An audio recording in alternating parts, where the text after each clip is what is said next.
1.5 কোটি টাকা আর তার সাথে একটি থার, কার না স্বপ্ন নয়? ঠিক এরকমই একটা স্বপ্ন পূরণ হয়েছে নিয়ামতপুর, চাকুলিয়ার নিয়ামতপুর গ্রামের রজত ব্যাপারীর সাথে। রজত ব্যাপারী ড্রিম 11-এ মাত্র 49 টাকা লাগিয়ে পেয়েছেন 1.5 কোটি টাকা এবং একটি থার। আসুন, আমরা এই খবর পাওয়া মাত্রই নিয়ামতপুর গ্রামে এসে পৌঁছেছি এবং তার বাড়িতে বর্তমানে আছি। সে ঘরের মধ্যে আছে, তার সাথে গিয়ে আমরা কথা বলবো আর ডিটেলসে জানার চেষ্টা করব যে তিনি কতদিন থেকে এই খেলা খেলছেন, কত টাকা ইনভেস্ট করেছিলেন এবং কত টাকা, আর যে আমরা যে নিউজটা পেয়েছি আদৌ সেটা সত্য নাকি মিথ্যা, এই বিষয়ে আমরা কিন্তু পুরোপুরিভাবে কনফার্ম হয়ে যাব।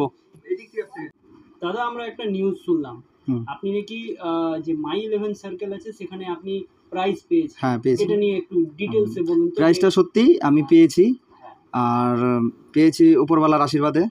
তো আমি মাই 11 সার্কেল সহজে খেলি না আইপিএল অতটা, তো কালকে হুট করে কি মনে হলো, তো আজকে আমি খেলে দেখি, নসিব যার যার নসিব আজমায় দেখি। তো 49 টাকার আমি ম্যাচটা খেলেছিলাম। তো আমি দোকানে বসে বসেই, আমার ছোট মুদি দোকান আছে, ওইখানে বসে বসেই আমি আমার প্লেয়ার সিলেক্ট করে ম্যাচ খেলেছিলাম। তো রাতে ম্যাচ ডিপোজিট করার পরে আর আমি রাতে দেখিনি। তো সকালবেলা যখন ঘুম থেকে উঠে দোকানে গেলাম, দোকানে যাওয়ার পরে মোবাইল ওপেন করলাম, ওপেন করার পরে দেখি যে আমার ওয়ালেটে 1.5 কোটি টাকার প্রাইজটা চলে এসেছে। তখন আমার বিশ্বাস হচ্ছিল না। তো আমার যে বন্ধু আছে সবাইকে স্ক্রিনশট পাঠালাম। স্ক্রিনশট পাঠানোর পরে এক বন্ধু যাচাই করার পরে বললো, না এটা ঠিকই আছে, তুই 1.5 কোটি টাকা প্লাস সঙ্গে থার, এই প্রাইজটা তুই জিতেছিস।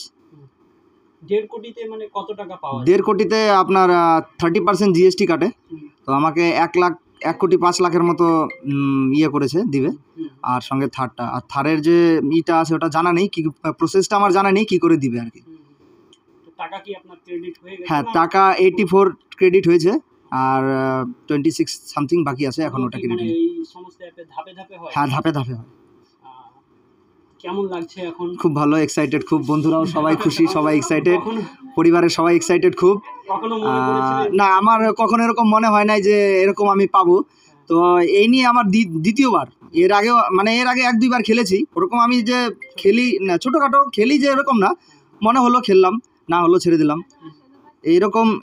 এটাই ফার্স্ট এত বড় অ্যামাউন্ট, আর খুব এক্সাইটেড আমি। কোনো স্বপ্ন ছিল যে হ্যাঁ, সেরকম স্বপ্ন তো সবারই থাকে, যদি আমার কাছে আসে, বাড়ি হবে, গাড়ি হবে, বিজনেসটাকে আমি আরও ডেভেলপ করব, এরকম স্বপ্ন তো আমার আছেই।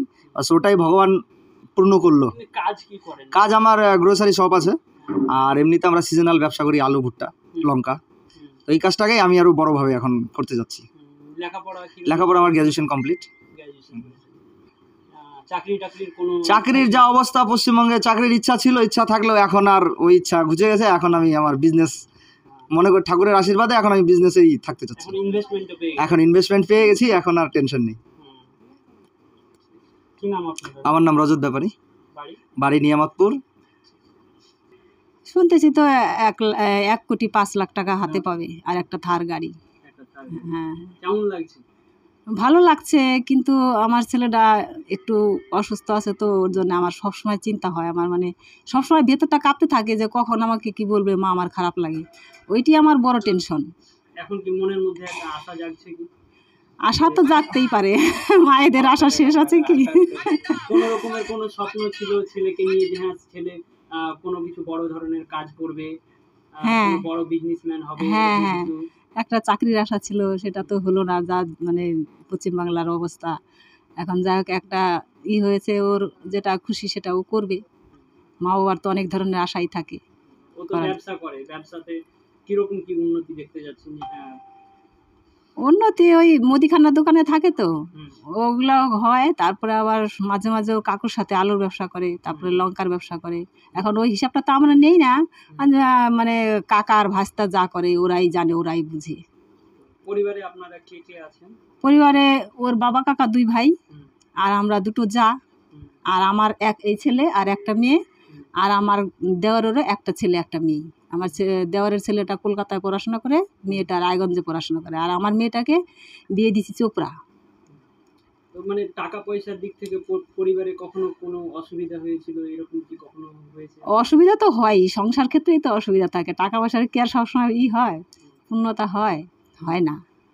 কোনো সময় থাকে অভাব অনটন, আবার কোনো সময় সমস্যার সমাধানও হয়। এইভাবে সংসারের জমি জায়গা আছে, কাজকর্ম করি আমরা। ওর বাবা তো মাঠে কাজ করে। আপনার ছেলে এই ইয়েতে কি বলছে মাই ইলেভেন সার্কেলে যে মানে খেলতো এই মোবাইলে খেলার যেটা আর কি টাকা লাগে, এটা আপনি জানতেন যে আগে থেকে? না, আমি জানতাম না। আমি ছেলেকে সবসময় বলি যে ওই যে টিকিট কাটে ওগুলো কাটবি না, আর ওই সব খেলা খেলবি না, এগুলো নেশা, এগুলো খারাপ। আমি সব সময় মানা করি যে ভগবান উপরবেলা আমাদের এমনিতে যা দিয়েছে তাই তোমরা করে খাও। কিন্তু হঠাৎ করে যেরকম কেটেছে আমি জানি। আমি আজকেও রাগ করেছি, তুই কেন ওগুলো কাটতে যাস? বলে মা আমি তো মানে কি বলবো, মানে ফট করে একটুখানি করলাম, ভাবি নাই তো এরকম হয়ে যাবে। আচ্ছা, তো এখন তো প্রাইজ পেয়ে গেছে মোটামুটি 1.5 কোটি টাকা, তার সাথে একটা থার, ভালো একটা পেয়েছে, প্রাইজ পেয়েছে। তো এরপরে কি মনে করছেন আপনার ছেলে এরপরে আর খেলবে নাকি এখান থেকেই stop? না খেলাটাই ভালো। বেশি আশা করলে দেখা গেল আবার অনেকের অনেক রকম শোনা যায়। আপনার নাম? পার্বতী ব্যাপারী।